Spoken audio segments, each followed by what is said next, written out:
So what we have here is a plunger stopper of a normal wash basin, which allows you to push it in to prevent the water from coming out of the wash basin, and then push it back out again to drain. Now the problem with these is that very often they get gunked up, and when you push it down, you push it and then it doesn't come up again. So what happens is that once that happens, then you can't get the whole mechanism out because it's flushed with the remaining part of the wash basin. Now when that happens, what you can do is you can use a plunger, like a little suction cup, to suck on this little cover, because it actually screws off fairly easily, okay, from the whole mechanism. The whole mechanism sits into the drain plug. So you just unscrew it that way, put it aside, and you'll notice that it's constructed with a ridge at the top, right? You can see a bit of a ridge there, which if it's in the plunger, in the drain plug, you can actually grip it with the pair of pliers and then just twist it out, because it's just held by these screw threads at the bottom of the drain plug. If you take a look at this, you'll notice it's made of a couple of things. One is this plunger piston that goes up and down, a cylinder, a ratchet mechanism of some sort, and a bit of a keychain ring that holds a ratchet mechanism in. So I'm going to remove this little ring here first from the bottom that holds a ratchet mechanism in. Just fingernail pressure will do, so I'll just put that down here.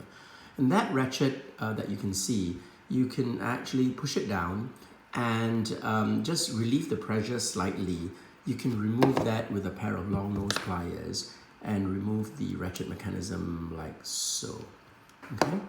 And this little ratchet mechanism, I'll show you in a bit later on, has got two ends, and just be aware, there's one end that's a bit slightly it's like a kinky end, and then the other end's just normally flat. So the flat one goes on the outside that way, and then the kinky end goes on the inside of the mechanism. So let's take a look at the inside of the mechanism, and it's being held by this little screw here to prevent the whole thing from just springing off.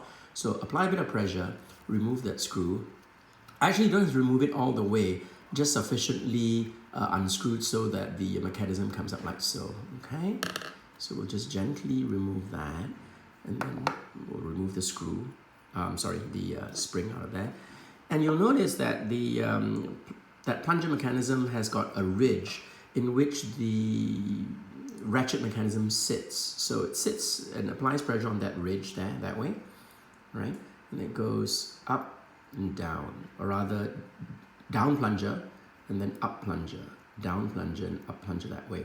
So that little kink there makes it easier for the hook to rest itself and to engage onto the ridge of that plunger mechanism.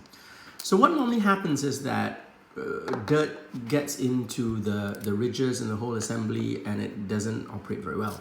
So what you do is you just get some sandpaper and you clean the surfaces of the plunger.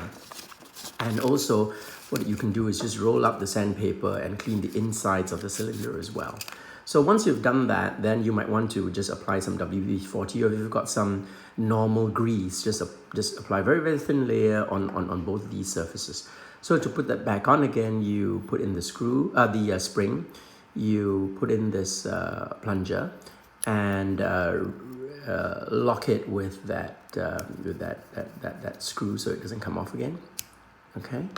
And then you apply a bit of pressure so that the ridge will be accessible by the little kink on the ratchet mechanism, and then let it slide out ever so slightly, and then fit it back into that hole which holds the other end of the ratchet mechanism like so, right? And then you put the ring back, which prevents the ratchet mechanism from coming off. And then that's it. So after you've done that, you don't need to put the cover back on again, because you'll then put it back into the drain plug, screw it in, and then put the cap back on like so. And that should give you a couple more good years of service.